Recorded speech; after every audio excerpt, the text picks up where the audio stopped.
Welcome to the Leader's Edge, where we celebrate leadership and shine a light on the visionary leaders that are shaping our future. Hey, I'm HR Huntsman, founder of Leader's Edge, creator of the Leader's Edge Performance Engine and Leader's Edge University. And I'm thrilled to bring you stories from leaders who are making a difference around the world. In each and every episode, we champion the innovative strategies, courageous decisions, and inspiring journeys of those who lead with purpose and passion. So whether you're looking to be inspired or refine your leadership skills, my friend, you are in the right place. Today on the show, we're diving into the future of metal fabrication, leadership in family enterprise, and what it really takes to build an operation that lasts. I'm joined by two outstanding leaders from Co. Press Equipment, Reid Co., president of the company, and his sister, Kathryn Chun, director of operations. Reid has been guiding Co's strategic direction for more than a decade, driving innovation in coil processing and precision manufacturing, while Kathryn brings rare cross-functional depth, having led across engineering, purchasing, HR, and sales. She's learned to strengthen systems, lean execution, and organize health. Together, they represent the blend of vision and operational excellence that defines world-class manufacturing organizations. Today, we're going to talk leadership inside a multi-generational business, building a culture of continuous improvement, and what excites them most about where the manufacturing industry is headed. So be ready to get inspired as we welcome to the show Reid Co. and Kathryn Chun. Reid and Kathryn, I'm so excited to have you on the show. Thank you so much for taking time. Absolutely. Thanks for having We me. are at FabTech 2025, and you've been here how many years? Your company's been here how many years? We think roughly 30. 30 years. Co-Press Equipment. Equipment. Yep. So I didn't know what you did until I just met you. Right. Fascinating. Tell our listeners more about what you do. Then we're going to deep dive into leadership stuff. I'll let you take the fun, Reid. Okay. So we manufacture coil handling systems. So they're like equipment that take those big, they look like toilet paper rolls of steel on the back of trucks. Okay. So we take those coils and we unwind them and we stress relieve them.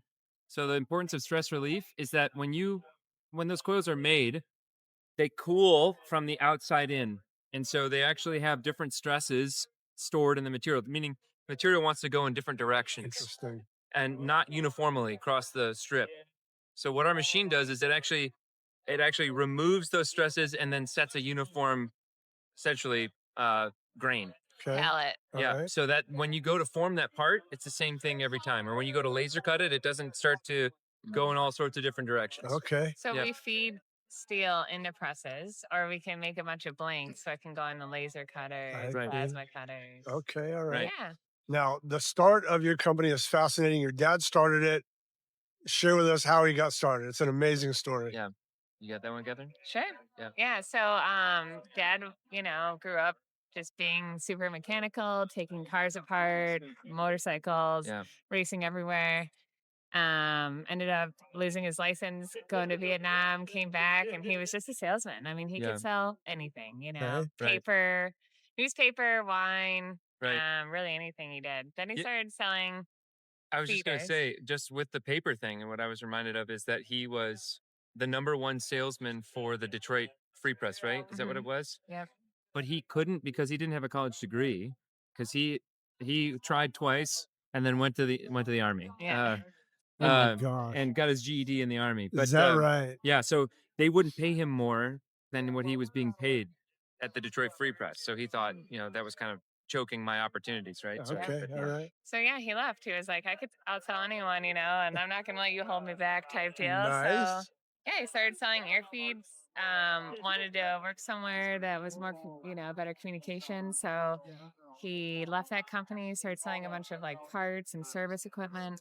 Yep. And then after 3 years, his customer called him and was like, "Hey, I want you to buy me or build me a machine." And his customer actually came and helped him build a machine Right. and paid him to do it. And then Right. he's been doing it ever since. And this was 1976. Six. Yeah. Mhm. 50th year coming up next year. Yeah, coming up next Yeah. year. We're doing Wow. a big thing in Las Vegas Fab Tech, actually. Oh, is that right? Mhm. Yeah. Yeah. Might even get John Co out here. Yeah. Yeah. Get him out to Sin City. Yeah. Okay. Yeah. He's feeling a little sad he's not here. Is that Vegas right? isn't his favorite, but No, you it's not know, his favorite. no. So But I'm curious. So what is it about your dad? And then I want to hear what you kids learn. So it's brother, sister, they're twins. I want to hear Twins. what the kids learned from dad. So let's talk about dad first. What makes dad so successful? Can sell anything. So he's obviously charismatic. Yeah. I think he just genuinely loves people. Yeah. Okay. I mean, he loves people and he wants, he really loves God too. So he always wants to do the right thing. And Yeah. he forgives himself and others, but Yeah. he also knows where to like draw the business line. Yeah. Okay. Yeah. I'll give you some examples. Like he's a masterclass when you watch somebody engage with somebody, Yeah. with another person. He walks in a Starbucks, and so he'll walk. His thing at Starbucks is he'll walk in, he'll put two hands out, and he'll have placed $1 in one and $5 in the other, and he'll go pick the hand. You can either win big or win small, and they'll pick the hand. He always gives them both, but it's this engagement where Interesting. somebody's in their mundane day and something happens to them that they never have happened to them. And Okay. it's just a natural thing that he just comes up with, where his conscience is very clear, and he just engages with people where they feel like, oh my gosh, this guy's actually cares about my day. So Yeah. generous Yeah, it's a with wild his thing. words, with his Yeah, but Yeah. it's in actually in quality time. It's like an engagement. time. Okay.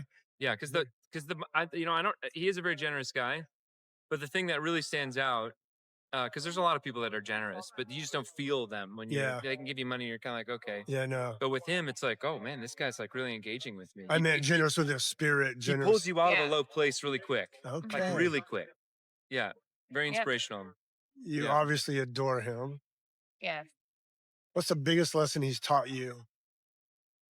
I would say to never give up. Never give up. Okay. Yeah, Yeah. Whether people believe in you or not, yeah, never, just keep going, never give up. Good. yeah. So, For me, it's he strives for quality Yeah. in a way that sometimes I've been a DIY car guy myself, and so like making it work has been a thing for me. Okay. But watching how he kind of draws the line on where he calls something quality or not quality Yeah. is such a high line, but it's so good to learn from, right? Right. It's a good place to strategize from, as opposed to pulling down cost, carte blanche. But his way of, he always adds quality and then does cost through manufacturing. Okay. Never does it through cutting structure or Okay.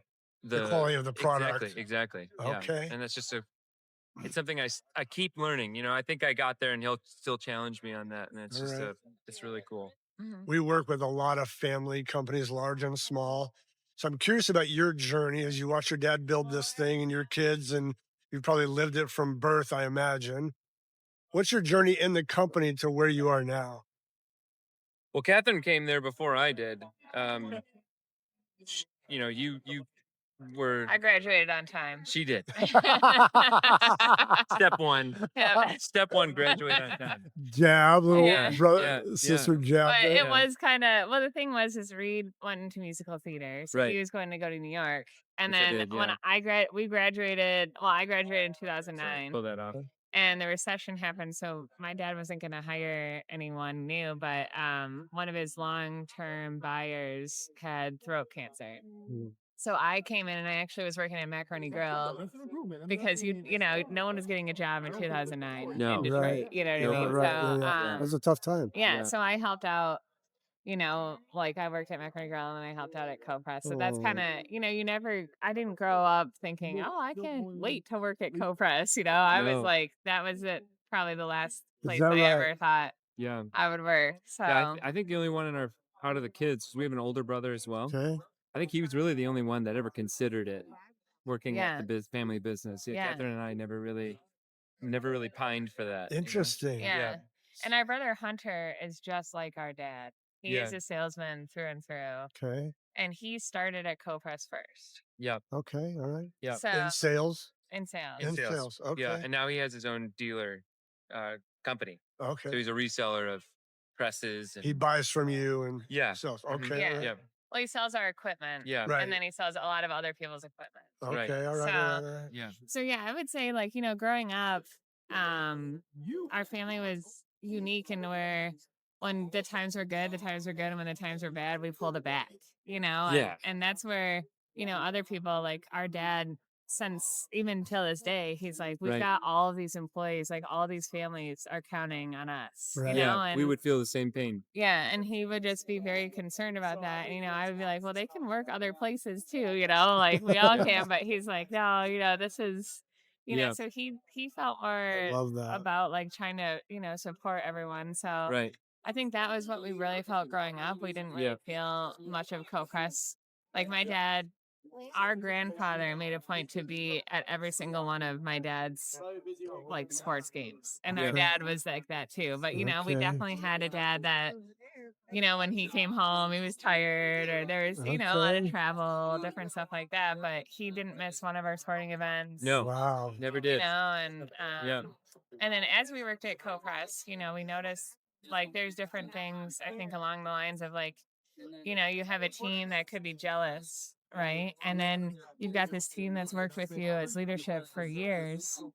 And then your kids come in and they're jealous, but do you believe your kids? And you're kind of like, and then you're also used to living like a more of a lax lifestyle because, Yeah. but then you would do the random deep dives, which you should do, and Good. so then he kind of came back more Right. into the company. Okay. And I think it's been like a growing aspect ever since. Like it's kind of, your whole life you have kids and you change your schedule, then your kids go off and you're like, oh, and then you kind of get sick and you change your schedule. Right. And, and Right. so I think that there's always a balance between your work life Yeah. and leadership, Right. For and sure. especially introducing your kids to the company and Right. like us figuring out, because the big thing for our dad was, like dad hired an electrical engineer because he couldn't do that.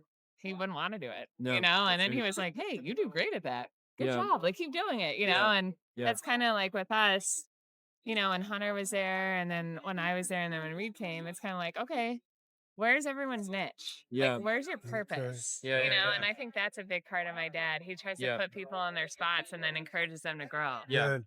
Yeah. How has your dad made you earn your spots, or how have you earned your spots so you don't just have the nepotism kind of vibe about you? You're just given these really important seats. Yeah. Yeah, no, so that's been interesting. It's a different, so each one of us kids had a different route. Because I was in New York, I came in last. So like Kathryn and Hunter carried that cross, so to speak, Yeah. more than I had to carry it. Okay. And I'm grateful. I came in on sales, service sales, aftermarket. Okay. So in New York, my wife and I were doing auditions and we were doing, with national tours and things like that. Wow. And then for us, like things just seemed to start a shift.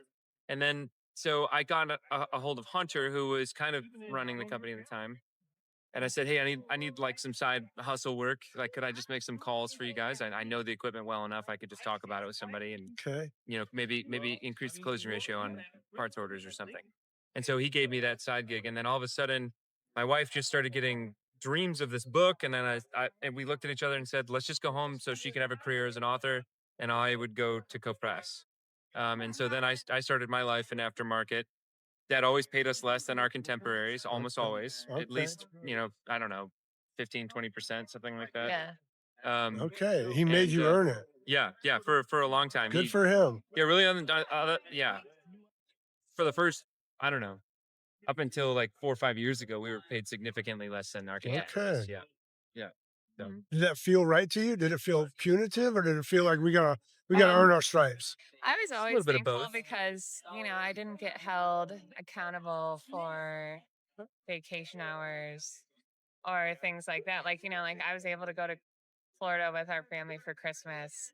And even though I had a job to do still when I was away, it wasn't like I was held to the cross. Like, you know what I mean? I didn't have a manager being like, no, John Co., you can't Yeah. take your daughter, Right. different things like that. Yeah, So, true. and then there's certain things I think, like money can make a lot of people feel, like scared, right? Yeah. But our dads also and mom have been very generous Okay. as well. Yeah. So like sometimes we'd be like, oh man, they'd be like, I paid your car off. Like they're like, oh, Okay. nice, Right. thank you Okay, for doing very that, good. like, Yeah, there were moments they let the pressure sit enough, but would there were definitely moments where they yeah. relieved the pressure. Good. Yeah, But I Very do good. think that, I mean, I would be not telling the truth if I didn't say there were definitely like some animosity at times throughout our family. Sure. And more so like think about it, like men feel like they need to support the family, right? I am naturally the most frugal person. Like I don't like shopping for Okay. anything. Like, stuff All like that. right. So for me, I was like, sweet, whatever, Yeah. but there was also definitely times where I was like, yo, this is like respect levels. Does that Yeah. make Okay. sense? There's No, I more. I Yeah, or appreciate the value, right? vulnerability Like there's actually. a value too. Yeah. Like Yeah, no, I'm glad you're honest about it. I think the biggest thing when you look back is that the the company prior to us coming in and leadership changeovers, right? There were Yeah. kind of two leadership changeovers that are business. There was one when Hunter came in, our oldest brother, Yes. there was major resistance To him. to him. They didn't Okay. they didn't want him there. And if you can think about it, it's a natural progression in any company. So what happens is the children start to get older, the owner, father, mother, whatever it is, starts to get their bank starts to fill up a little bit more, and so they have more free time, Sure. and so they start spending free time with their kids, and so then the people that are there Yep. start to take on this maybe false sense of ownership. There's a good sense of ownership, and then there's an entitlement sense of ownership, right? Okay. This So they is start good. picking up entitlement, and then all of a sudden the kids shows up, and they're like, "Well, this is our place," and so you have to work through that, right? This That's is good. that's the bug that hits because Yeah. it usually is a little bit of distance because Hunter's 18. Dad can go boating with him. The kids, Catherine and I were 13. We could start doing stuff like that too. We're traveling a little bit more. We're away more, Right. and so that's where that distance starts to make people feel a little. They can fall into the trap of entitlement. That's a better way Sure. of putting it. Yeah. Yeah, Yeah. I love that you're bringing this to light because again, yeah, we see this in so many companies we work with, yeah. these hidden dynamics that are going on that Right. you as leaders, you're now in C-suite positions, Yeah, you have to struggle with. And you're gonna, I don't know yeah, if you have your own kids or yeah, gonna follow that same journey, and yeah, you have to figure out how much to give them, how much yeah, to test them. yeah. It's a tough journey for us. And the biggest thing is, I think, is metrics. So, like, when you don't like for a time, we didn't have metrics. So, Yeah. for example, like we didn't have metrics that held people accountable. Right. That's the best way to put it. Right. So when someone's away and someone isn't minded to keep shifting, you kind of have to keep turning the kaleidoscope to see a new color to not get so saturated on the one. Because what happens is as if that thing gets stagnant, then people figure out how to kind of trick the system. And I'm not saying people did this maliciously, but they were trying to present a number to John Coe. So they figured out how to make the number that he wanted to look the way he wanted it, right? Right. Right. And then you kind of get lost in the why didn't it translate to the bottom line? Usually, Catherine and I were in board meetings earlier on, like in 2012 or something like that, Right. Yeah. something earlier than that. And so we would always be in these meetings where it would be like, okay, we had the margin we wanted, but why is the bottom line so far off of the margin? And it was like, so that's where it starts to show up, right?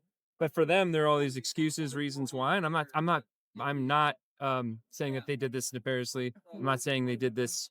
We're not, making them bad We're people. not accountants. Yeah, yeah, Right. but I'm just saying, like, that's when that's how the entitlement manifests, is in Yeah. kind of catering and curating things, right? Right. Right. Right. But I'm not saying also, because I want to lay it down for any listeners. It's not to say that ownership or second generation can have just as much entitlement, if not Of more. course. I think 30% or something like that don't make it, or Right. make it. Yeah. The rest 70% don't make it, right? Right. It's tough to take over from a Um, founder. Yeah, yeah. So I don't want For to. sure. I'm not.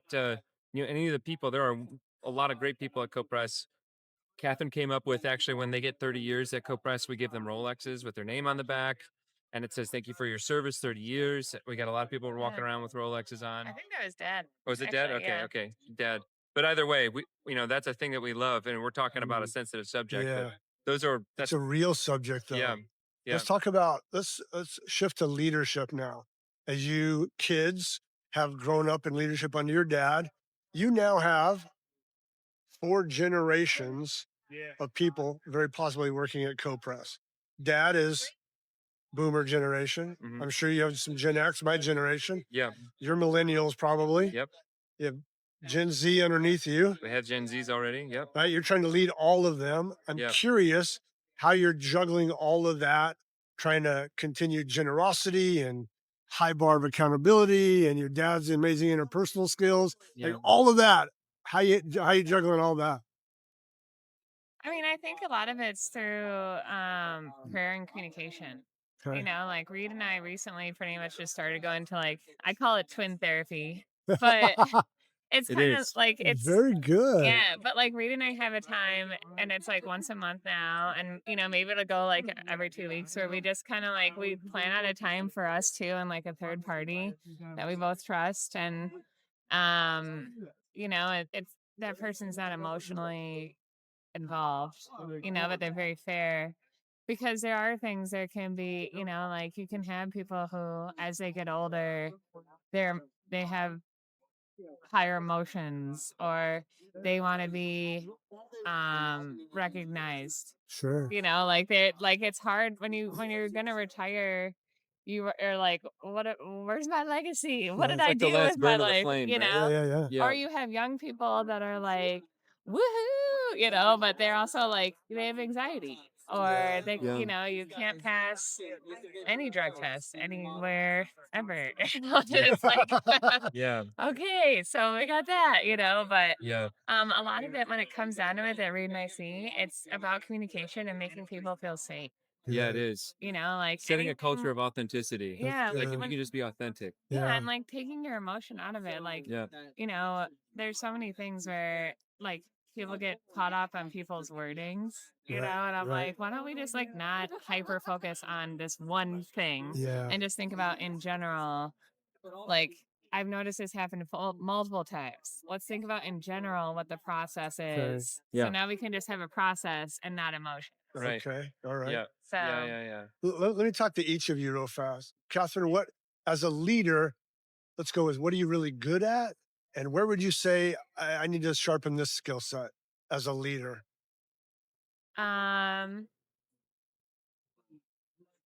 you know, I can't really think about what I'm good at. I smile, I guess. I'm a good You have a smiler. great Very, smile. Catherine's very organized. Wait, I And haven't yeah. I like to yeah. hear. So you have a hard time Yeah. saying it yourself. Well, yeah, I'm trying to think of like I'm like, well, I could keep growing in a lot of different ways, but Yeah. Okay. no, I think a lot of people, you know, I think I do. I can make people laugh and I smile a lot. Yeah.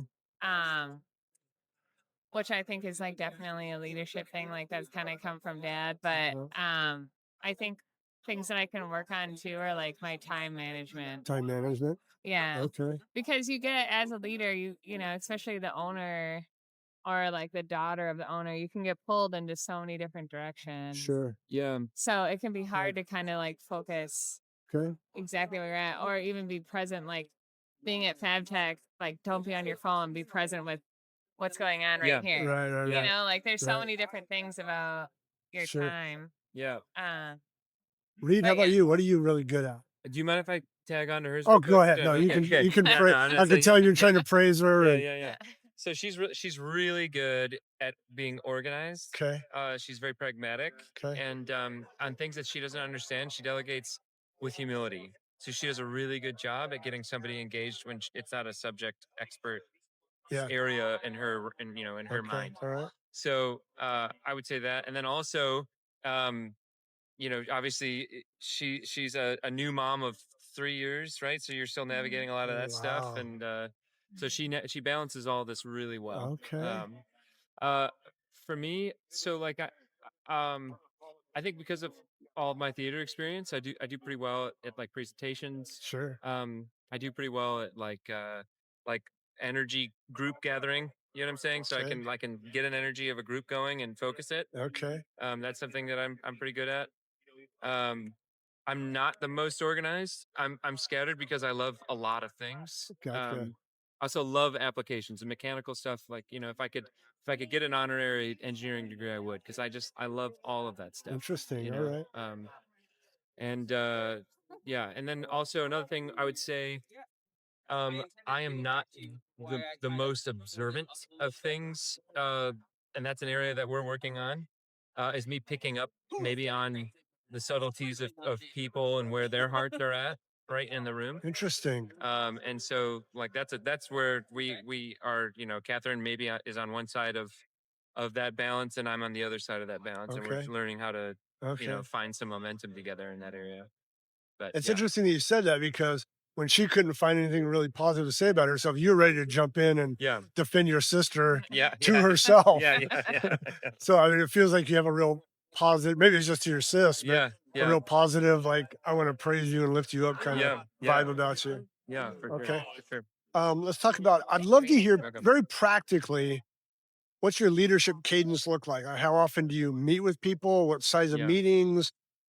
I'm always fascinated by how people lead companies well.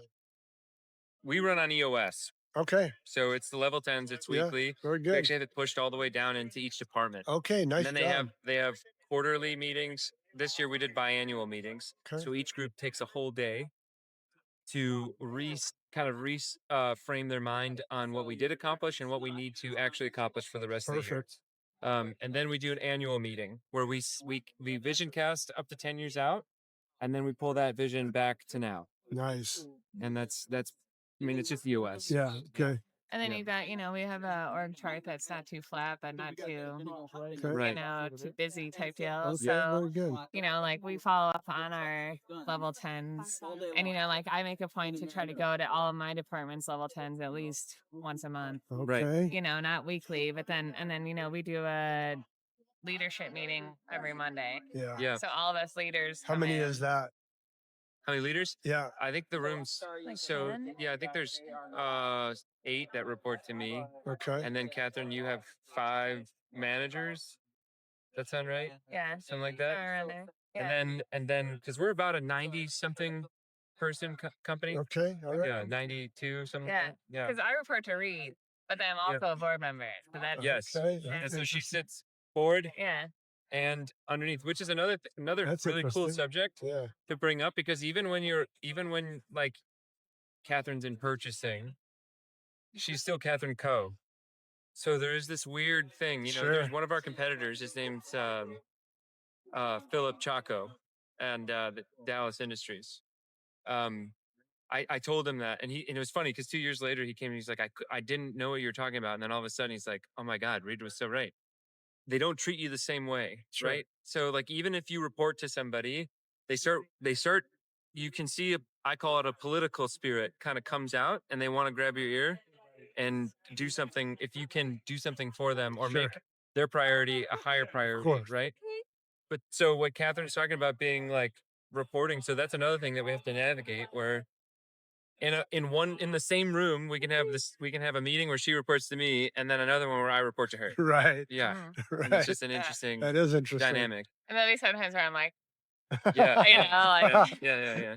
I'm like, Hence the twin therapy. Right? Yeah, it's anyways. therapy. Yeah. And Anyway. it's just natural, right? If you know it's coming, then you can at least handle Sure. it with humility, because it's not that person's fault for playing that. And Yeah. like if I, Yeah. we have our own. We're going through twin therapy for this, Yeah. right? Yeah. I So love it. It's not like anybody. We're not better than anybody, but it's just a Yeah. natural thing that you have to expect. And I you love have that to you're be willing to like, work you on have it. to be cool Yeah. with that. Like, there's one thing that our dad taught us growing up, like having business partners doesn't really work because eventually you will have different opinions, Mhm. And there have Yeah. been times too where Reid was like, Kathryn, you're the hardest manager I managed. And I was like, well, that's because I'm a twin, like, Yeah. but at the end of the day, like, I want Reid to be running, like, like I do a lot of things. I'm like, this is up to you, but I will, this is my opinion, or Yeah. something like that. And we are navigating that better, but Yeah. like Reid is the one, like, and I always tell him, I'm like, Reid, you're doing great. You're the one to Yeah. run it. Yeah. Like, you're the one. Good You know for what I you. mean? Yeah. Stuff That's like got to be that. tough. Yeah. Yeah. So Yeah. It's been awesome. It's been an awesome journey. Not easy, but awesome for sure. Tell me about a fantastic co-press equipment team member. If someone wanted to join your team, I'm doing a workshop on Thursday, Winning the War for Talent. Yeah. What does a great new teammate look like for you? What are you looking for in today's Oh. modern labor force? I think it's someone who like can take criticism, but also can like laugh about like, let's Yeah. take on the opportunity, Okay. not like be Yeah. like, rah, stuff like that. Okay. But also like defend defend their stance, defend their people, like Yeah. be confident in themselves Okay. enough, you know. Right. I'm thinking of Paul, Yeah. like, you know, how he's, Sandrock. yeah, Yeah. like he's, We have 7 Pauls or 8 I was gonna Pauls. say. yeah, we Uh, have a lot of They Pauls. just work. Yeah. We're a big Pauls, based yeah. company, you know what I mean? We got to just go straight We're gonna make a for team, a baseball team called discipleships everywhere. Baseball. Yeah. Yeah. Yeah. That's funny. Yeah. Jason's coming up next too. Yeah. Jason is Not a- another rising name. Yes. Okay. Yeah. No, you're right. So what? receive critique well. What Yeah. else you got? What's cool about Paul is, and this is the thing I'm thinking of the same lines, is like you have this balance in anything, is it's picking up somebody that has enough experience but not too much indoctrination, Okay. right? That's a Okay, so great. that's That's the a way. great tension. That's kind of like your sweet spot. Okay. But the thing is that you don't have to. They're not always opposing. So Right. you can have somebody who's not whose mind isn't like an indoctrinated mind, but they have a lot of experience. They're a creative problem solver, right? Right. Which was like a neat, that's a cliche word of the early 2000s, right? It was like creative problem solving. It was like on the resume.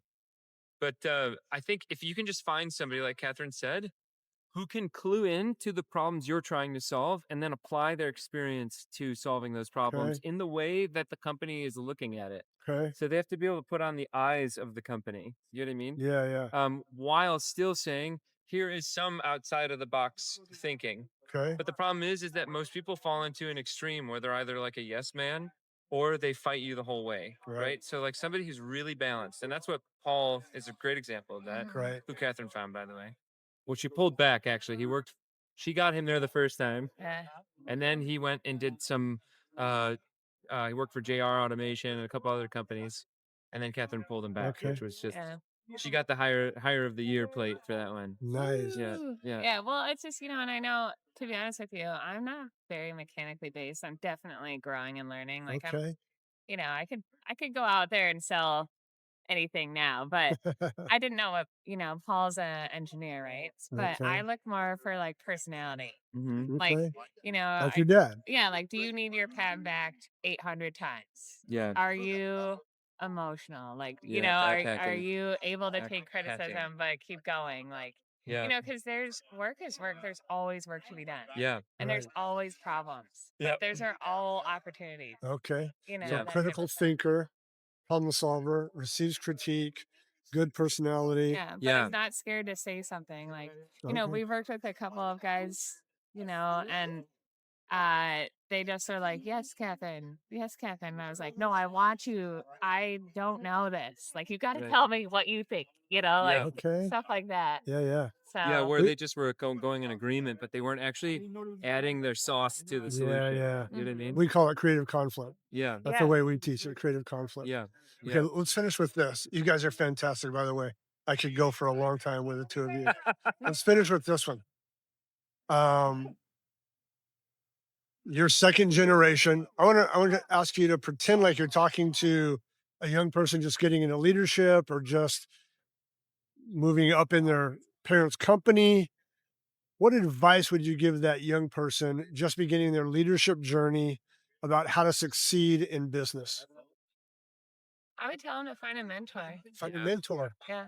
I would tell him to find a mentor who has had similar situations, but also someone who you feel like God is like leading you to, like, go with your gut feeling about Yeah. this mentor. Like, and I recently just got a mentor, Good and you know, they can change over time too. And your mentor isn't someone that, you know, hurt. They just want you to grow. Yeah, for sure. You know? There's an interview of her playing on the PMA booth. I don't know if you saw it. Oh, really? We were walking by it, and I was walking with Lindsay, and I go, "That's Kathryn's mentor." Yeah. Oh, nice. Yeah, and you know, I can't even tell you, like, even as I talked to her, I'm like, wow, like God really brought, like, Yeah. you know, like, I mean, she was like placed in front of me like a gift from God, and it's just been so cool even to be Yeah. like with like everything, you know, and I feel like Yeah. and taking time to unwind too. Like I like to go for walks. Okay. And I could think about things or not think about things, but like the physical just unwind time, like, and it can even be like a car ride. Like my husband, he used to live right next to his work, and now we live 30 minutes away, and he needs that before we live a toddler night. Yeah. 3 years old, right? 4. Four now. We're getting Yeah. spicy. Yeah. Yeah. Yeah. We have opinions, but then we also wonder why the sky's not purple. Yeah. I want it to be purple. Yeah. I don't Yeah. understand. Why is it blue? I have I a don't know. 4-year-old grandson, so Yeah. I get it. Spicy. What would you What say? advice would you give that 20-something just starting in business Yeah. and leadership? Well, we have somebody like that. Okay. What advice would you give him or her? Yeah, he's wonderful. I just tell him to take his time. Take your time. Yeah. Yeah. Okay. That actually the thing that you think you need to do right now, you don't have to. Okay. And just do the thing that needs to be done right now. Good. And also I think Kathryn's absolutely right. If you don't have covering, so like what covering gets you like this with a mentor, you actually get to leapfrog time. Yeah, that's right. You know what I'm saying? That's right. Sure. So like those are the things where you actually don't treat time like it's wasting. You treat Yeah. time like you're just stewarding it, right? You're like, this is the best way for me to take care of this So right now. good. Because that's the thing that really plagued me. I had started and then since have shut down a company. It was an automotive aftermarket company for Audi stuff. Like we made billet engine blocks, supercharger Yeah. kits. Okay. And then the whole time I was there, I felt like I was out of time, and it made me make decisions that were hasty decisions, and it compounds your losses because you take a lot of Hail Marys. You know what I mean? Right. You don't, and most teams don't win with Hail Marys. So good. Right? So that's the thing. Start small and then let it scale fast. Okay. Yeah. So Kathryn says, get a mentor, which assumes a teachable spirit. Yeah. So get a mentor, be teachable. Yeah. Take your time. Don't rush everything. Yeah. Slow down. Slow is smooth, smooth is fast. That's right. Okay. Very good. I love it. Yeah. Reid, Kathryn, thank you so much for your time. Golden nuggets here. I wish you the best. Thanks. I champion you. I mean, I love what you're building, and Thank very you. honored you took time to be on Thank my you. show. Yeah, Thank you. very Likewise. much. You're This welcome. was just a Yeah. lovely Yeah. experience. Thank you guys so Yeah. much. Yeah, thank you very much. Yeah. You guys are a pleasure. Yeah. That's it for today's episode of The Leader's Edge. Thank you for joining us. I hope today's conversation with Reid and Kathryn inspired you to lead with even greater purpose and impact. Here are my 3 big takeaways from my conversation with the brother and sister dynamic duo. Number 1 is team first. These two are passionate about making sure their team is empowered and supported. I think all the high-performing companies that I work with, that is true as well. Number 2, I was so impressed with this one. Get the relationship right. The fact about their openness and vulnerability that they are getting counseling together as brother and sister, so their own family dynamics don't hurt the company, that to me was extraordinary. Get the relationship right. And number 3, people by people. What I mean by that is people, they want to work with people they like, know, and trust. Every business is the people business. People don't just buy products or services, they buy great relationships. All right. If you enjoyed this episode, don't forget to subscribe, rate, and review. I would love a 5-star review on your favorite podcast platform. Your feedback helps us reach more leaders just like you. That's the whole point of The Leader's Edge. Please stay connected with us on social media for behind-the-scenes content, leadership insights, and updates on future episodes. Check us out at yourleadersedge.com and follow us at Leaders Edge Podcast on all major platforms. Until next time, keep pushing boundaries, keep leading at the edge. I'm HR Huntsman, and I'll see you soon.